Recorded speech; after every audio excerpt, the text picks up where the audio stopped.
Buen día, hermanos. Les habla Marco Romero. Dios les bendiga. En esta ocasión vamos a estar hablando sobre el ayuno.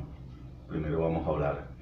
Damos gracias, Dios, por tu infinita misericordia, la cual es renovada cada mañana. Damos gracias por la obra sacrificial de la cruz del Calvario, la cual es inmerecida e impagable y nos hace dignos de entrar en tu presencia. Damos gracias por el Espíritu Santo, el Consolador, por tu palabra, que no regresa vacía, por el ángel de Jehová que acampa alrededor de nosotros, porque le tememos y nos defiende. Damos gracias por la sanidad que hay en la cruz del Calvario, por la libertad que hay en ti, porque eres la vida, el camino, la verdad y la vida, porque tú solo tienes palabras de vida. Te damos gracias porque nos provees. Te damos gracias porque eres fiel y verdadero. Te pido perdón por todas mis iniquidades, en especial cuando no amo al prójimo, cuando mis acciones transgreden tus estatutos y a veces mis omisiones. Te pido que en esta oportunidad sea el mismo Espíritu Santo por medio de mí el que dirige esta enseñanza para la gloria y honra tuya y para enriquecernos unos a otros, edificarnos e instruirnos en la palabra, crecer en el conocimiento y la gracia. En el nombre de Jesús, por la sangre de Cristo, conforme sea tu voluntad. Amén. Ok, amigos, el ayuno, un tema de mucho interés, el cual debe ser parte integrante de la vida o de los hábitos del cristiano. La palabra cuando hace referencia en el Evangelio sobre el ayuno dice cuando ayunares. Así también lo dice cuando orares, cuando ofrendares, entendiéndose por las palabras allí empleadas de que es parte de la vida del cristiano. O sea, va a llegar un momento en que vas a ayunar, que vas a ofrendar, que vas a orar. No te lo dice si orares, si ayunares, si ofrendares. Por lo cual pudiéramos colegir o concluir que es parte de la integrante de los hábitos o de la vida diaria del cristiano o del creyente. Ok, el ayuno no es más que abstenerse de alimentos por razones netamente espirituales. La palabra dice que en nosotros habita el Espíritu Santo y que en él hay poder. También te dice que en nosotros también, nosotros somos carne y el espíritu y la carne se contraponen. Ambos se oponen y nosotros deberíamos darle preeminencia a las cosas espirituales. Entonces, una forma de sujetar la carne por un acto espiritual es por el ayuno, porque tú abstienes a tu cuerpo de los deseos, de los deleites, de los apetitos del ingerir alimentos. Entonces, es una manera de ejercitar la preeminencia del espíritu sobre la carne. También podemos definirle como renunciar a lo natural e invocar lo sobrenatural. El ayuno puede ser de comida, principalmente es de comida. De hecho, hay algunos que lo hacen de agua también, pero cuando Jesucristo ayunó, que estuvo los 40 días y 40 noches en el desierto, la palabra dice en Mateo 4:2 lo siguiente: y después de haber ayunado 40 días y 40 noches, tuvo hambre. O sea, no te hace referencia a que tuvo sed, por lo cual se puede interpretar que el ayuno, de acuerdo a las escrituras, según la experiencia de Jesucristo, es un ayuno de comida. Hay algunos que se abstienen de alimentos, pero en una práctica de ayuno, pero para determinados tipos de alimentos. Hay algunos que imitan la dieta de Daniel, la cual es para su beneficio, no pienso que no tiene que ver con el ayuno. Pero sí, hay personas que dicen, bueno, voy a ayunar solo ingiriendo frutas o solo ingiriendo agua. Ok, de acuerdo a la palabra, según la experiencia de Jesucristo, el ayuno debe ser únicamente de comida. No es una excepción, pero pudiera ser la regla. El principal propósito del ayuno es, como le dije inicialmente, es condicionar a la carne, es el espíritu estar sobre la carne, y es un acto de humillación. Y hablemos un poco de la humillación. Mateo 18:4 dice: así que cualquiera que se humille como este niño, ese es mayor en el reino de los cielos. Eso fue cuando alguno de los apóstoles dije, ¿quién será mayor? Le dijo a Jesucristo en el reino de los cielos. Y dijo, la palabra dice, aquel que se humille como niño. De hecho, debemos ser imitadores a los niños. La palabra dice, dejad a los niños que vengan a mí y no se los impidáis, porque de los tales es el reino de los cielos. La pregunta es, ¿por qué debemos imitar a los niños? Porque los niños tienen una absoluta, total y plena confianza de que su padre le va a sustentar y le va a proveer conforme a todas sus necesidades. Ellos no se van a preguntar, ellos no se preguntan ni cómo, ni cuándo, pero sí lo que saben es que el papá le va a proporcionar un abrigo, el papá le va a proporcionar el alimento. Esa es la postura, la actitud que quiere Dios para con nosotros. Si hablamos sobre la humillación, vemos Mateo 23:2, dice, porque el que se enaltece será humillado y el que se humille será enaltecido. Santiago 4:10 dice, humillaos ante el Señor y Él os exaltará.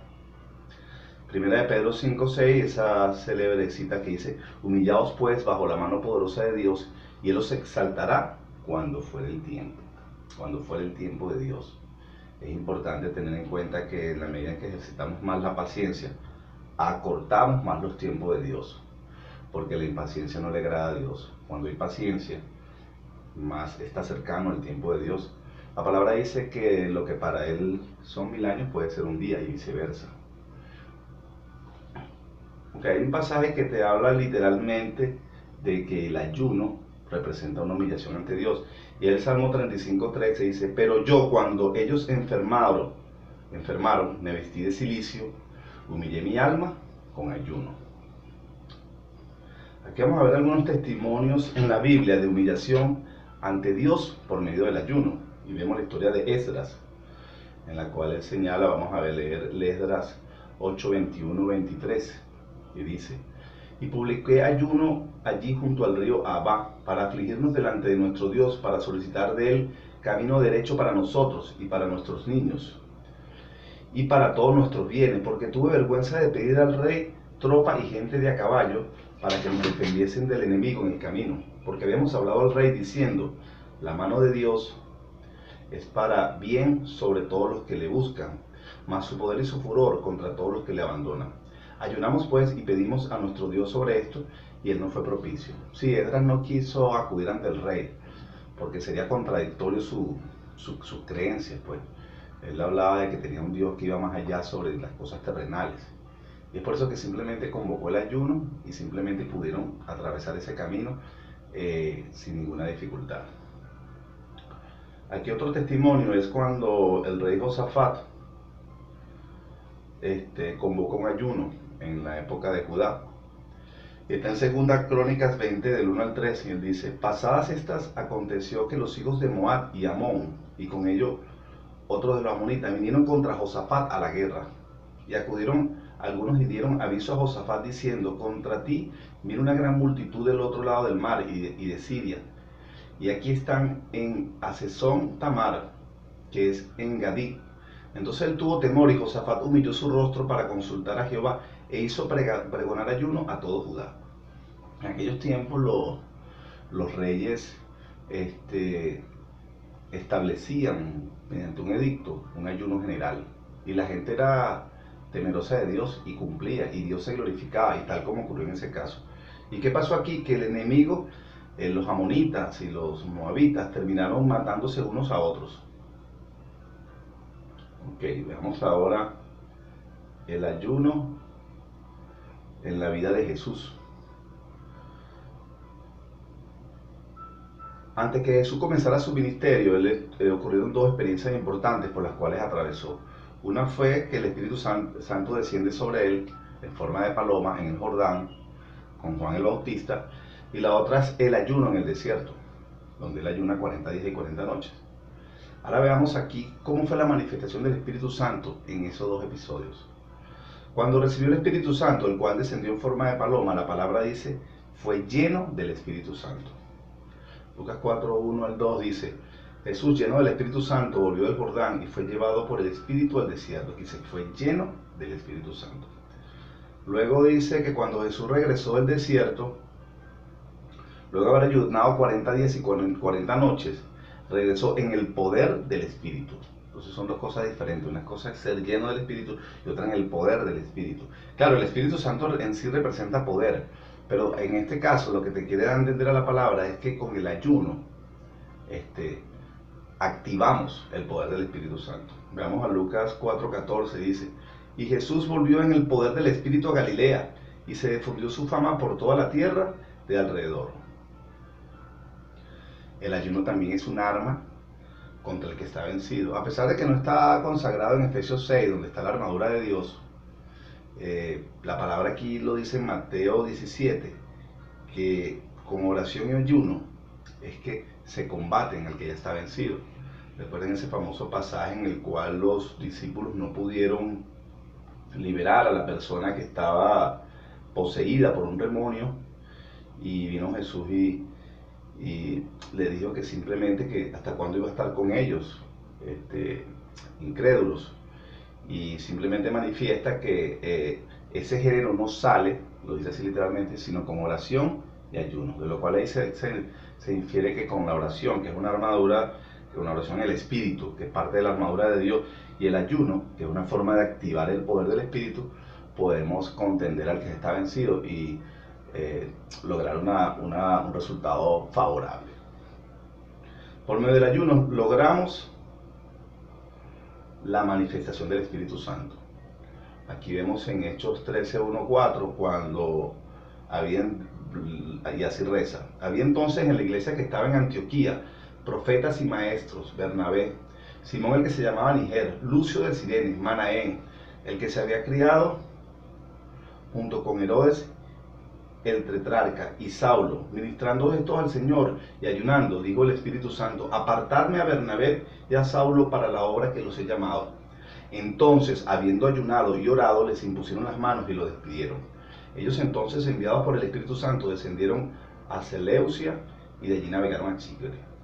O sea, antes de que encomendaran esa misión de ir a predicar el Evangelio a los gentiles, a Saulo y a Bernabé, el pueblo de Dios oró y ayunó. Yo conozco muchos ministerios en los cuales las integrantes del ministerio de intercesión, cuando les encomendaba orar por alguien, ellos siempre, previo a ese acto de oración, hacen un ayuno de 3, 4, 5 días y luego oran, y después que van directamente a orarle a la persona que tiene la necesidad. Bueno, hermanos, esto es todo por ahora respecto al ayuno. Como les dije, es un acto de sacrificio en el cual se condiciona la carne y se pone por encima el espíritu. Es un acto en el cual nos humillamos ante la mano poderosa de Dios. Es un acto en el cual activamos lo sobrenatural. Y es un acto en el cual activamos el poder del Espíritu que hay en nosotros. Recuerda que la palabra dice en Efesios que Él nos da cosas mucho más abundantemente de lo que pedimos y entendemos, por el poder que actúa en medio de nosotros. Los bendigo en el nombre de Jesús y nos vemos en una próxima. Hasta luego.